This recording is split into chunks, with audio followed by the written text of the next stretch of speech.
When something is about to kill it, an animal does not always run. Sometimes it does the opposite. It goes completely still, drops to the ground, and waits. And that stillness is often what saves it. That's strange.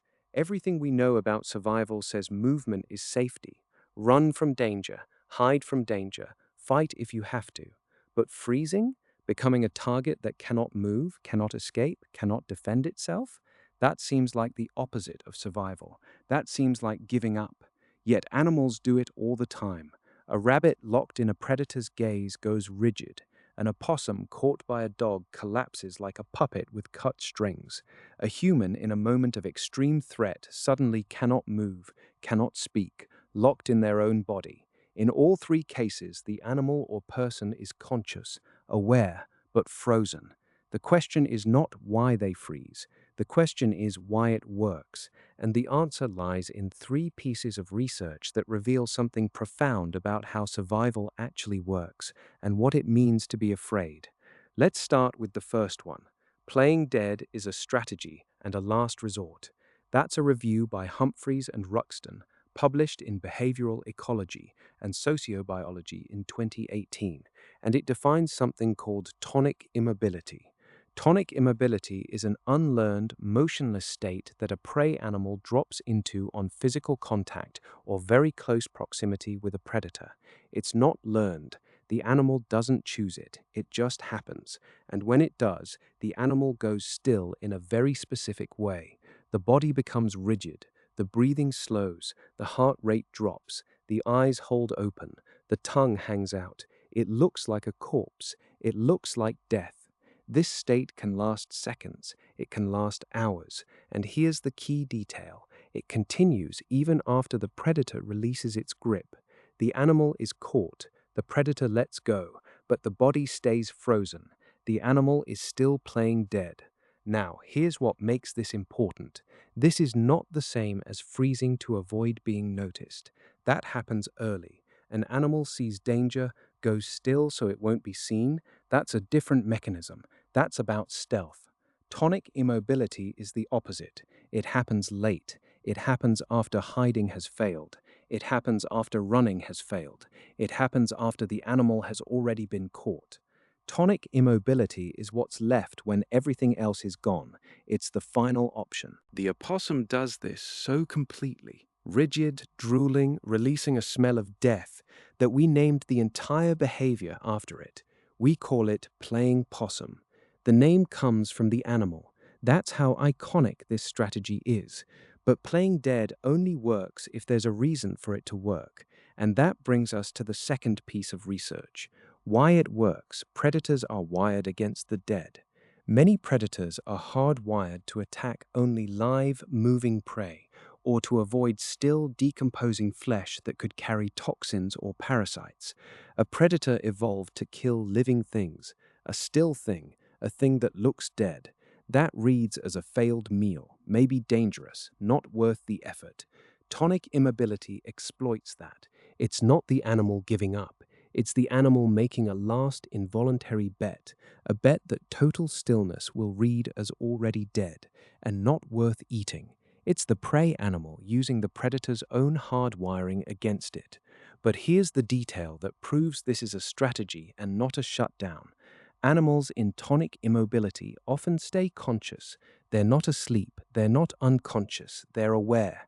They scan their surroundings, they listen, they watch, and the moment an escape opportunity appears, the moment the predator's grip loosens or the predator becomes distracted or danger passes, the animal takes it. The body is frozen, but someone is still inside, watching, waiting, ready to run the instant running becomes possible. That's not a malfunction, that's a strategy. That's an ancient, involuntary, built-in bet that stillness will be read as death and that the animal will get another chance. And this strategy is not limited to opossums.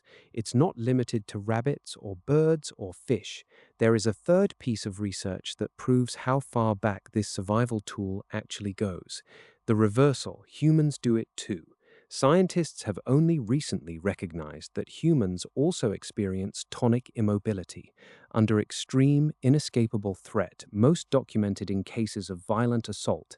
Many people report becoming suddenly and involuntarily paralyzed, unable to move, unable to speak, unable to fight, unable to run. It's the same ancient circuit, it's firing in a human body, and it carries a cost. People who freeze during an attack are often consumed by guilt. Why did I not fight? Why did I not run? And they're sometimes wrongly blamed by others, told they didn't resist hard enough, asked why they didn't do something, as if freezing was a choice, as if it was weakness. This needs to be said plainly. Freezing is not a choice, it's not consent, it's not weakness.